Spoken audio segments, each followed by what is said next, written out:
과 물리적으로 심정적으로 가장 멀리 있는 공동체 토요 청년부를 섬기고 있는 이길탁 목사입니다.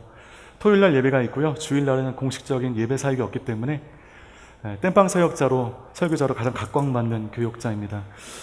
제가 그냥 하는 말이 아니라 최성미 목사님 제일 친하기 때문에 와달라고 그래서 무턱대고 왔는데, 들어오면서 저기 쌓여있는 저 캐리어를 보고요, 제가 좀 후회했어요. 이거 잘못 왔구나. 저는 세 가지 악재를 가지고 설교를 해야 됩니다. 첫 번째, 여러분들이 지금 수련회를 끝나고 이 자리에 오셨다는 겁니다. 두 번째는 아까 이로함 전사님의 찬양이 과하게 열광적이었다는 거죠. 세 번째는 여러분들 앉아 계신 이 자리는 숙면의 최적인 장소라는 것입니다. 걱정돼요. 다 조실까봐. 한번 여러분 한번 기지개를 한번 펴볼까요? 기지개 한번 쭉 한번 펴보겠습니다. 네, 한번 팔도 돌려보시고. 이거 제가 최성민 목사님이 주제를 주셔가지고 저 어저께 토요 예배 끝난 다음에 밤새도록 준비한 건데 좀 잘 들어주시고 좀 부탁드리겠습니다. 동의가 되면 아멘도 해주시고요, 고개도 끄덕여 주시면 제가 신나게 설교하게 될 것 같습니다.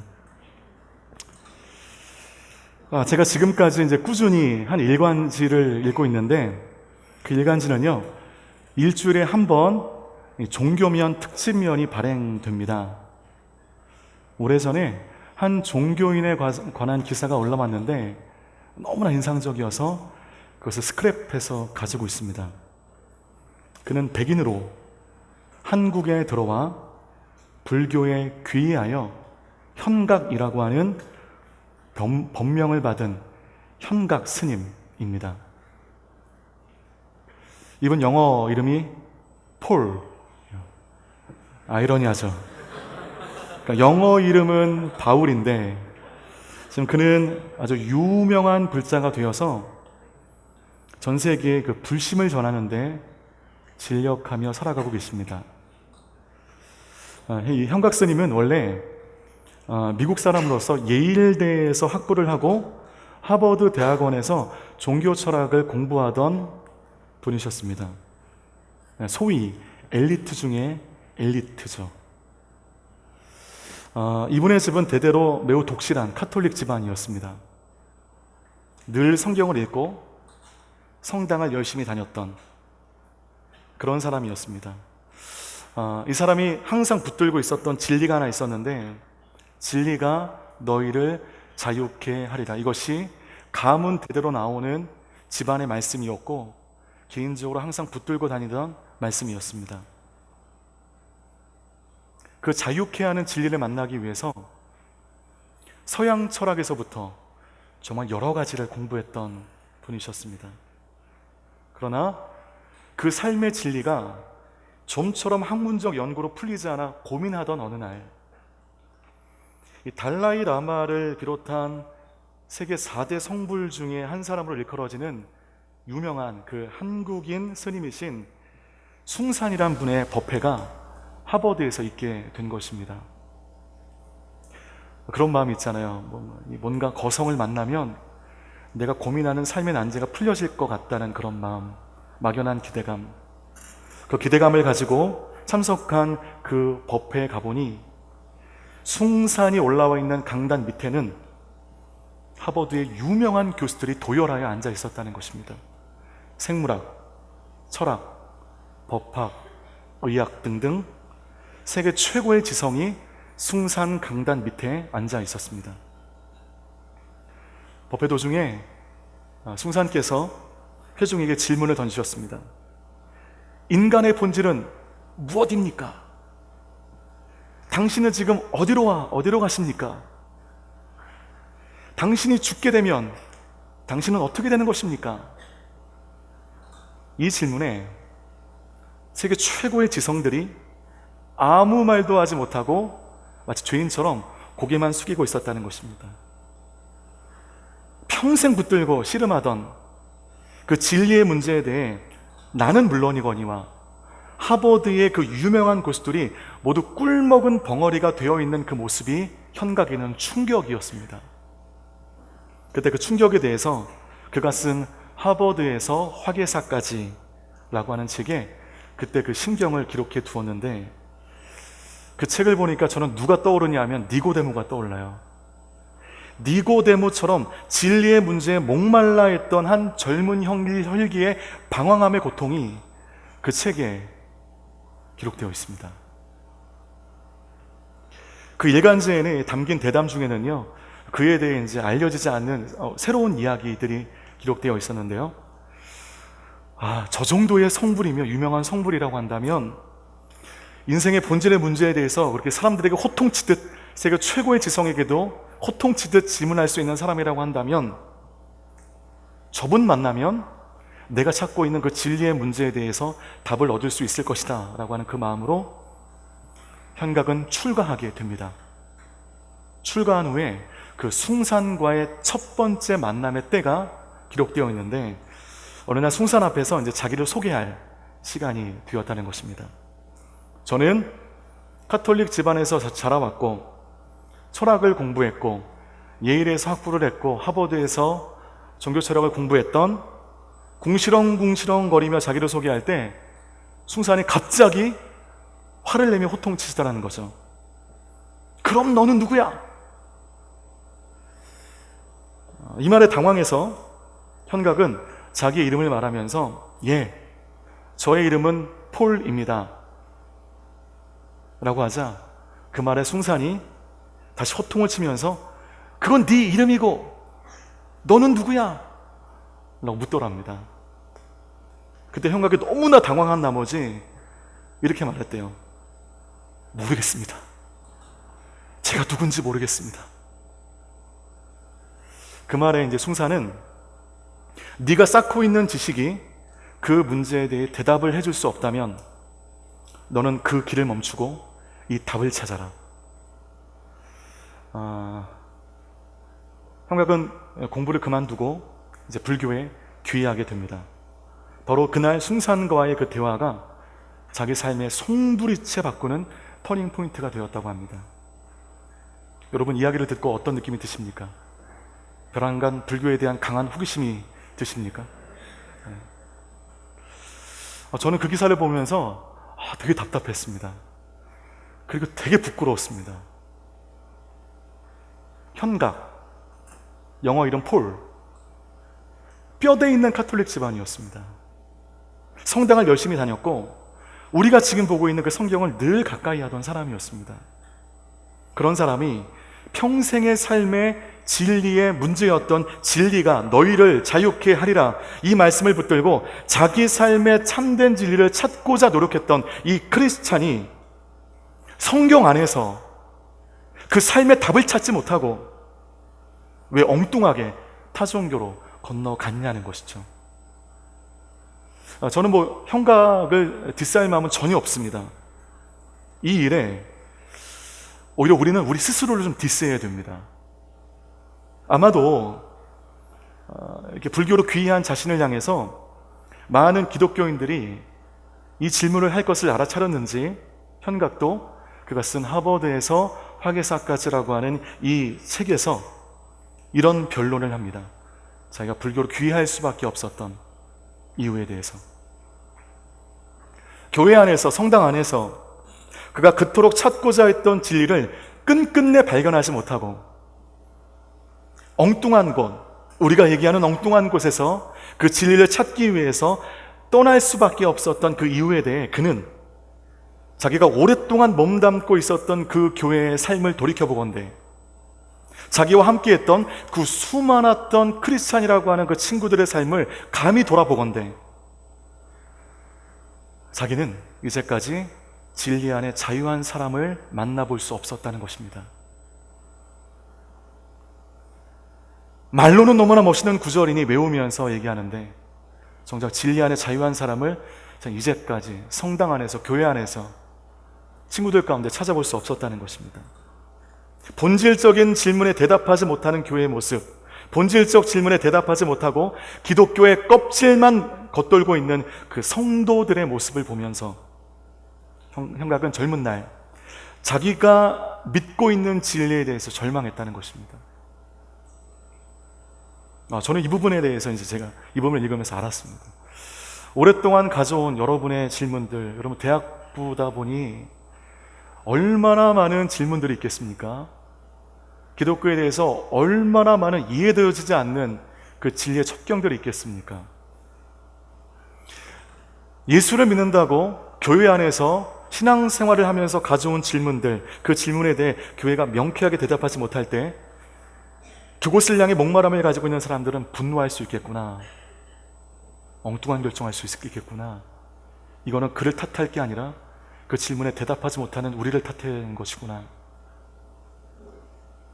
자기가 본 크리스찬들은 모두 다 하나의 문제가 빵 터지면 그 문제로 막 비틀거리고 겨우겨우 순모임 1대1 하면서 신앙의 힘으로 겨우겨우 이겨내서 좀 살만하면 또 같은 문제가 또 터지고, 그럼 다시 흔들리면서 무너졌다, 다시 추스리고 다시 일어나고, 이 한심한 굴레에서 벗어나지 못하는 나약한 사람들이었다는 것입니다. 환난과 핍박과 고통 속에 날마다 눈물 흘리는 사람들은 많은데 누구도 그 가운데 진리 가운데 자유한 삶을 살고 있는 사람들을 내가 만나보지 못했기 때문에 난 어쩔 수 없이 방향을 틀어 이 길로 간다. 그것이 그의 변론이었습니다. 그 구절에서 저는 스스로가 되게 부끄러웠습니다. 나조차도 목사인 저, 학부 신학 4년, 신학대학원 3년, 대학원 3년, 10년간 지긋지긋하게 신학을 공부했다고 하는 나도 돌아보면 진리 안에 자유한 삶을 살고 있는가? 진리가 나를 자유하게 하고 있는가? 매일매일 쏟아져 나오는 기획안과 매일매일 소화해야 하는 그 회의감 때문에 회의 안에 회의하며 그렇게 살아가는 내가 아닌가? 이렇다면 내가 청년들에게 무엇을 줄 수가 있는가? 여러분, 진리를 찾고자 살아가지만 그 진리가 주는 자유함과 행복 속에 살기보다는 삶의 어려움을 그 순간 맞기에 급급한 그런 소극적인 삶을 살고 있는 것이 여기 있는 이길탁 목사와 여기 앉아있는 여러분들의 삶 아니겠습니까? 삶이 평안히 찾아오고 내가 기도했던 것들이 이루어지고 직장이 구해지고 내가 바라는 그 길로 열려진 듯 보여지면 어린아이처럼 좋아하며 기뻐하며 평안함을 구가하지만 그 수준에서 벗어나 그 진리 안에 자유를 누리는 사람들을 만나보지 못했다는 것입니다. 그러면서 그 책의 구절 가운데 더없이 부끄러움을 느끼게 되었습니다. 이 보네펄은 그런 그 시대의 기독교를 향해서 쉬운 기독교다, 그들이 값싼 은혜에 머물러 있다 라고 말했습니다. 하나님의 모략이라고 하는 유명한 책을 쓴 달라스 윌라드는 예수 그리스도의 그 위대한 사명, 가서 모든 족속으로 제자를 삼아라 했던 그 계명을 우리에게 주신 것이 인생의 최고의 사명이고 소명인데 우리가 그것을 잊어버렸다라고 얘기합니다. 잘 따라오시는 거죠? 조면 안 됩니다. 이 마태복음의 끝자락에 이제 승천이 얼마 남지 않으신 예수님께서 제자들이 있는 앞에서 이렇게 말씀하셨습니다. 우리 19절과 20절 말씀을 다 함께 읽도록 하겠습니다. 시작. 그러므로 너희는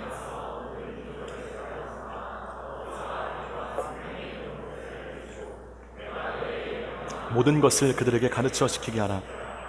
보라, 내가 세상 끝날까지 너희와 항상 함께 있을 것이다.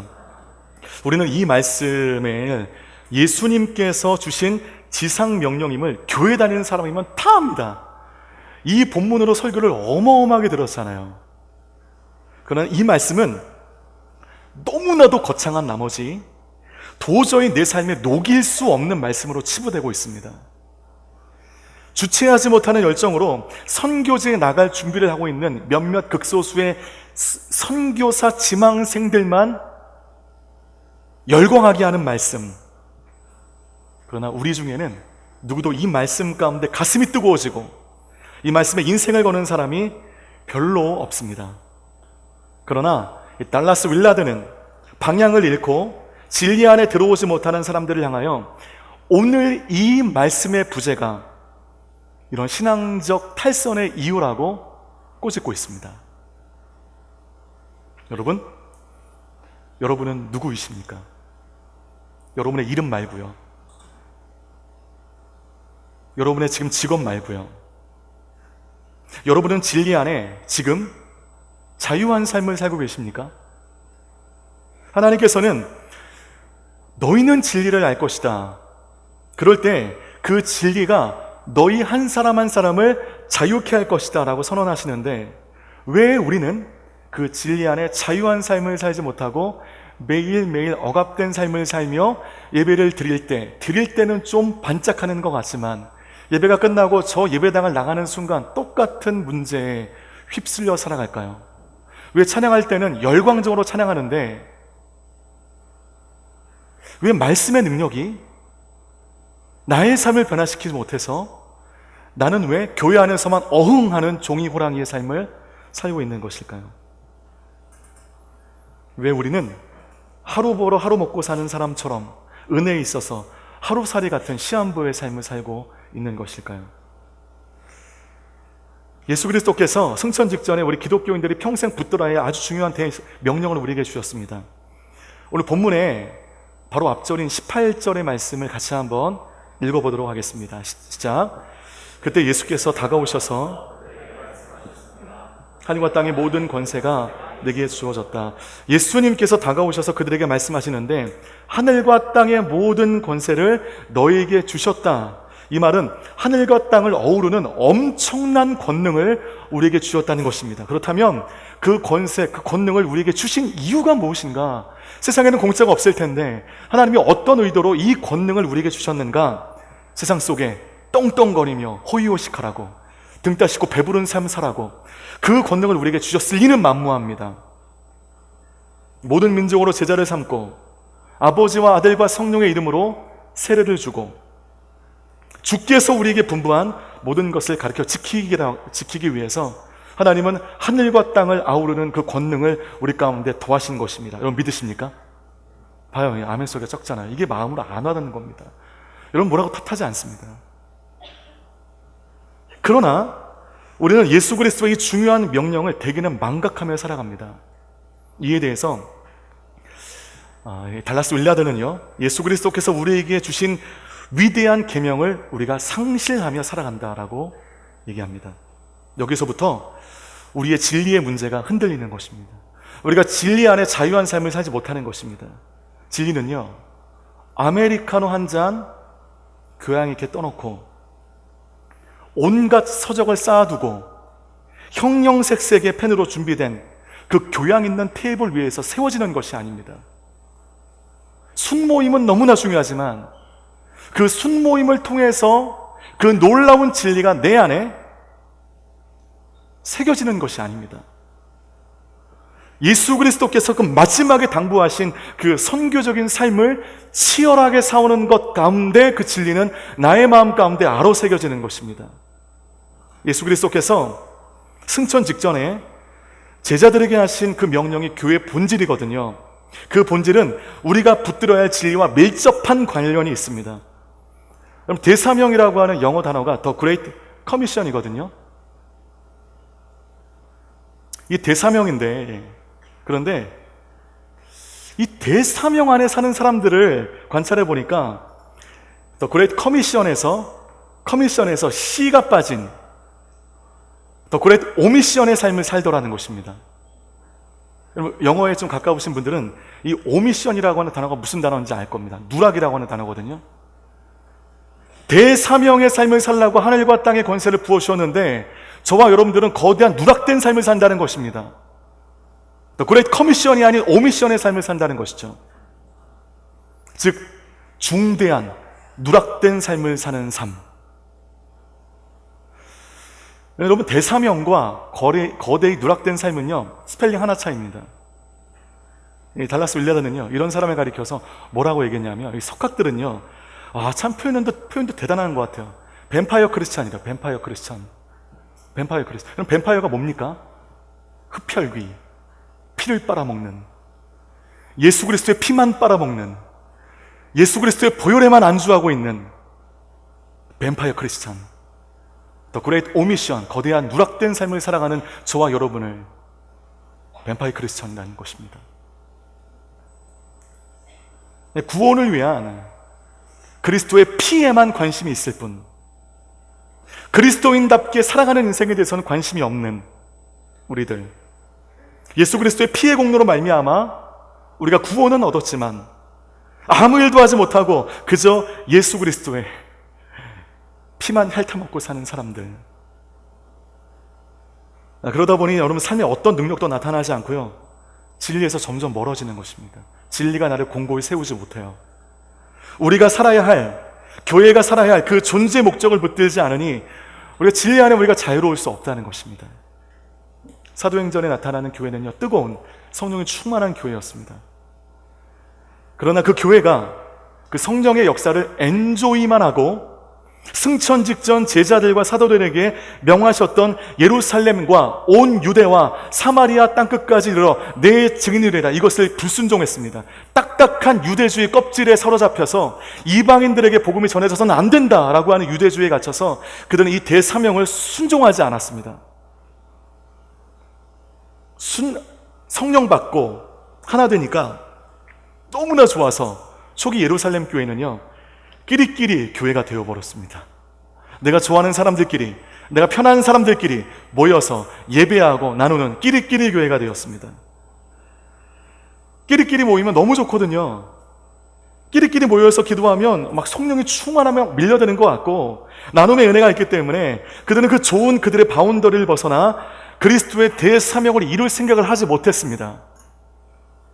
교제와 나누기에만 머무르는 약한 교회였습니다. 이렇게 약한 교회인이 박해가 있을 때 그들은 뿔뿔이 흩어지게 됩니다. 그 흩어진 사람 가운데 몇몇 사람이 북쪽으로 올라가 안디옥이라고 하는 지역에서 작은 교회를 세웠습니다. 안디옥 교회입니다. 예루살렘 교회와는 비교도 되지 않을 만큼 초라하기 짝이 없는 교회였습니다. 가난한 교회였습니다. 그러나 안디옥 교회는 애초부터 이 주님의 대명령을 순종하기 위하여 세워진 교회였습니다. 바울과 바나바가 선교 여행을 간다고 했을 때 기쁨으로 후원했고 지원했습니다. 기도했습니다. 안디옥 교회는 끝까지 바울과 바나바를 돕습니다. 1차에서 3차까지 계속된 바울의 선교 여행에 중요한 버팀목이 되어줬던 교회는 모든 것이 풍족했던 예루살렘 교회가 아니었습니다. 개척의 틀을 아직 벗지 못한 작고 연약했던 안디옥 교회였습니다. 자기 먹고 살 일도 참 걱정이 되는 반에 기근으로 고통당하는 예루살렘 교회를 위해서 안디옥 교회는 헌금을 하게 됩니다. 하나님은 그런 안디옥 교회 제자들 향해서 성경 최초로 그리스도인이라고 하는 호칭을 선물로 주십니다. 그전에는 그리스도인들이 아니었습니다. 안디옥 교회, 그 안에 있는 성도들이 진정으로 그리스도인이 무엇인지를 보여준 것입니다. 그리고 안디옥 교회는요, 지금도 바른 교회, 영광된 교회, 닮아가야 할 교회의 표상으로 우리 마음에 아로새겨진 교회입니다. 그래서 밖에 가면 안디옥 교회 이름의 교회 되게 많아요. 유명한 교회도 많고요. 우리 모두는 안디옥 교회를 너무 사랑합니다. 그 교회가 커서가 아닙니다. 힘이 많아서가 아닙니다. 많은 치적들이 있어서가 아닙니다. 안디옥 교회는 작은 교회였고 연약한 교회였지만 주님의 대사명을 이루었던 교회였기 때문인 것입니다. 그리스도인이라고 하는 칭호를 받았던 교회, 영광된 교회. 결국 여러분, 삶의 진리를 주님의 대사명의 측면에서 찾지 않고 이게 철학에서 찾으려고 하니까 그 절박한 마음이 엉뚱한 방향을 나는 거죠.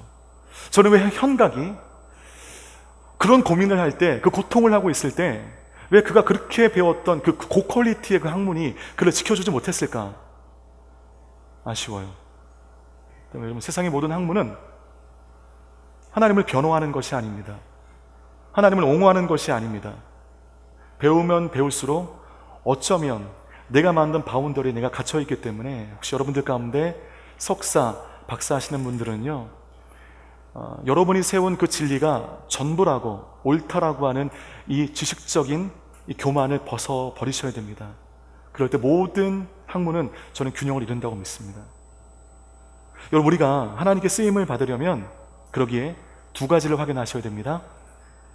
먼저는 내가 누구인지를 아셔야 돼요. 내가 누구인지. 그 두 번째는 예수 그리스도의 대사명과 내 삶의 간극의 차이를 확인하셔야 됩니다. 예수 그리스도의 대사명은 저 멀리에 있고 나의 삶은 저 멀리에 있다. 우리는 진리 안에 자유로울 수 없습니다. 우리의 숙제는 주님의 대사명과 나의 삶의 간격을 좁히는 것입니다. 우리가 그 사명에 잇대어 살아가는 것입니다. 이것이 오늘 수련회를 마치는 여러분들이 고민해야 할 문제입니다. 모세 나이 80세에 호렙산에서 양을 치던 중에 말라버린 나무에서 불이 타오르는 신기한 장면을 목도하게 됩니다. 그러면서 이런 음성이 들려오죠. 모세야, 모세야, 나는 내 조상의 하나님, 곧 아브라함의 하나님, 이삭의 하나님, 야곱의 하나님이라.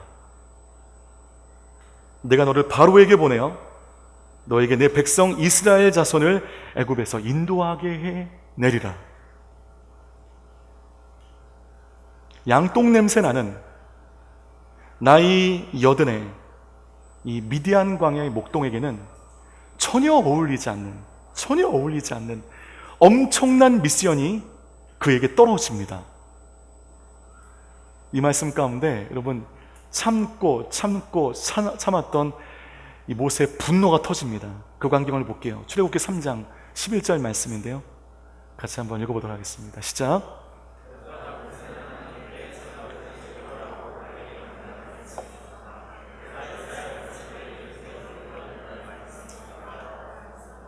저는 이 부분을 읽을 때마다 모세의 분노가 느껴집니다.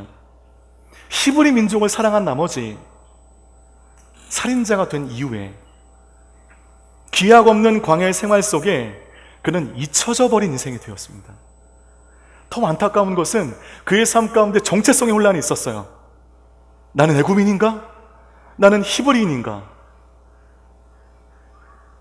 애굽 사람들이 나를 잡기 위해서 나를 쫓아오고 히브리인들은 그를 보듬어주지 않았습니다. 그는 애굽에도 히브리에도 속하지 못한 중간자였습니다. 나는 애굽인인가 히브리인인가? 나는 살인자인가 왕자인가? 나는 도대체 누구인가? 나는 누구인가? 라고 하는 이 본연의 질문은 사춘기를 넘어 어른이 되었을 때 우리가 한 번씩은 물어보았을 질문이었을 것입니다. 내 인생의 모든 원망과 의문이 섞여 있는 질문, Who am I? 나는 누구입니까? 도대체 이 분노가 거기서 터지는 것입니다. 내가 누구라고? 도대체 내가 누군데 이런 황당무계한 미션을 주십니까? 하나님이 필요할 때는 가만히 계시더니 내가 민족을 살아간 나머지 저지른 살인자로서 쫓김을 받을 때는 가만히 계시더니 이제 와서 출애굽하라고요? 좀 격하게 현대어로 얘기하면 장난하십니까? 내가 누군데? 내가 뭐라고? 여러분 출애굽기 3장 11절 말씀 가운데 제가 도대체 누구라고? 이 말씀 여러분 보이실 것입니다. 이 말씀이 원어로 보면요 두 가지 질문이에요. 내가 누구입니까? 어떻게 바르게 갑니까? 이것이 한글만 성경으로는 붙은 것입니다. 묻고 싶었던 거예요. 내가 누구입니까? 이렇게 살인자가 되어서 미디안 광야로 숨은 후에 정말로 모세의 이야기는 사라져버려요. 그리고 그의 이야기는 그의 나이 80세가 되었을 때 다시 시작이 됩니다. 살인자와 불꽃떨기 나무 사이에 그 이야기가 없어요. 하나님은 그 살인 이후에 모세와의 관계를 끊으신 것입니다. 그리고 오랜 세월 후에 나타나셔서 그에게 대사명을 주셨을 때 모세는 내가 누구냐는 일생의 가장 중요한 질문을 하나님께 드리는데 이 질문에 대한 하나님의 답이 문제예요. 이 질문에 대해서 하나님 어떻게 대답하시는지 말씀을 좀 볼까요? 12절 말씀입니다. 같이 한번 같이 한번 읽겠습니다. 시작. 하나님께서 내가 분명히 너와 함께 할 것이다. 내가 백성들을 이집트에서 인도해 내고 나면 이 산에서 하나님께 예비할 터인데 이것이 내가 너를 보냈다는 표적이 될 것이다 라고 말씀하셨습니다. 내가 누구입니까? 라고 하는 분노에 쌓인 이 모세의 질문에 대하여 온 하나님의 답은 내가 분명히 너와 함께 할 거야, 이것이었습니다. 참 현문우답이 아닐 수 없죠. 질문은 기가 막힌데 답이 좀 불경스러운 표현이지만 이건 아닌 것 같아요. 내가 누구입니까? 라고 물어봤으니 너는 히브리인이야. 너는 애굽인이지만 히브리의 혈통에 있는 애굽인이야. 뭐 이렇게 얘기해 주셔야 되는데 내가 분명히 너와 함께 할 것이다. 이게 무슨 질문의 답인가요? 그래도 여러분, 내가 분명히 너와 함께 할 거야. 여기에 담겨져 있는 하나님의 마음을 아시겠습니까? 왜 하나님께서 이 대답을 하셨는지 아시겠습니까? 네가 누구인지는 그리 중요하지 않아. 네가 살인자든 네가 나이 여든에 양똥 냄새 나는 목동이든 지금 현재 넌 나에게는 아무런 상관이 없어. 중요한 것은 내가 너를 쓰기로 결정했다는 거예요. 내가 너에게 사명을 부어줬다는 거예요. 네가 누구냐고? 너는 나 여호와 하나님이 함께하는 사람이야. 이것에 대한 하나님의 집념이 내가 분명히 너와 함께할 것이다. 이 대답 안에 있는 것입니다. 그러니까 현문우답이 아니라 현문현답인 것입니다. 모세의 정체성은 내가 누구인가라고 하는 그의 정체성은 하나님의 대사명, 즉 출애굽을 이끄는 그 고된 여정 속에서 비로소 해석이 되는 것입니다. 그러고 보니까 여러분, 이 모세는 광야 속에서 자유했어요. 하나님은 모세를 프로그래밍하지 않으셨습니다. 마치 원격으로 조정하는 것처럼 일일이 검색어, 연결어를 주지 않으셨습니다. 하나님은 모세의 결정을 존중하셨고 모세의 뜻을 지지해 주셨습니다. 모세의 결정이 곧 하나님의 결정이었고 모세의 뜻이 하나님의 뜻이었습니다. 모세의 뜻에 반하는 사람들을 향하여 하나님은 길길이 분노하셨습니다. 하나님과 모세는 하나였습니다. 가나안이라고 하는 명확한 목표점을 향해 나아가는 모세의 삶은 고난이고 어려움이 있었지만 그는 자유한 인생이었습니다. 모세는 가장 혹독한 환경에서 자유한 사람이었습니다. 우리는 환경이 좋아야 자유한다고 생각하는데 그렇지 않아요. 좋은 환경에서도 물론 자유한 사람들이 없지 않지만 좋은 환경 속에서도 억압당하는 사람은 우리 주위에 얼마든지 있습니다. 혹독한 환경 가운데도 자유한 인생들 우리 중에 얼마든지 있습니다. 여러분은 현재 억압당하는 인생이십니까? 자유하는 인생이십니까? 억압과 자유는 하나님의 대사명의 간극 속에 규정되어질 것입니다. 더 그레이트 커미션의 삶을 살든 그레이트 오미션의 삶을 살든 여러분은 신앙생활 똑같이 하게 될 것입니다. 그러나 스펠링 하나에 엄청난 의미의 차이가 있는 것처럼 여러분의 삶의 대사명을 잃어버리고 내가 원하는 대로 나의 쾌락대로 내가 즐거워하는 대로만 여러분의 젊음을 허비하게 된다면 더 그레이트 오미션, 우리는 거대히 누락된 삶을 살 수밖에 없고 그런 인생이라고 한다면 진리 안에 자유할 수 없다는 것입니다. 우리가 그토록 갈구하는 삶의 진리는 이 대사명을 벗어나서 만날 수 없다는 것을 여러분 기억하셔야 돼요. 저도 예수 믿으면서 저희 그렇게 보이지 않지만 저 아버님이 목사님이신데요, 학창시절에 수많은 수련회를 끌려다녔습니다. 여름 수련회, 겨울 수련회. 여러분 그 많은 수련회가 나에게 진리를 찾아주지 못했습니다. 이건 허무 수련회를 제가 디스하는 게 아니라 얼마나 좋으셨어요. 여러분 굉장히 큰 은혜를 받으셨겠지만 저는 그래요. 저는 그 수련회가 저의 삶의 난제의 길을 제공할 수가 없었습니다. 나중에 30세가 되어서 겨우 믿되신 예수 그리스도의 말씀이 내 안에 들어오는 순간 길이 보이게 되었고 바로 그때부터 저는 그 길을 걸어갈 수 있게 되었습니다. 여러분의 삶의 진리, 얻고자 하는 그 진리는요, 이 대사명을 벗어나서는 만날 수 없어요. 그거 기억하셔야 됩니다. 그러므로 여러분 모두 여러분이 믿는 바의 증인이 되셔야 돼요. 하나님을 위해서라기보다 우리의 존재의 목적대로 살기 위하여 우리는 증인된 삶을 놓쳐서는 안 됩니다. 증인이란 어떤 걸로 본 거를 그냥 사실 그대로 얘기하는 겁니다. 감정을 넣어서 얘기하는 거 아닙니다. 본 것을 말하는 사람이 증인이죠. 그러기 위해서 우리는 어떤 것을 봐야 됩니다. 들어야 됩니다. 그것을 사람들 앞에 증명해야 됩니다. 이것이 증인이거든요. 이 증인된 삶을 떠나서는 우리가 자유한 삶을 살아갈 수 없어요. 진리가 우리를 자유케 할 수 없는 그런 불행한 삶을 살아갈 수밖에 없다는 것입니다.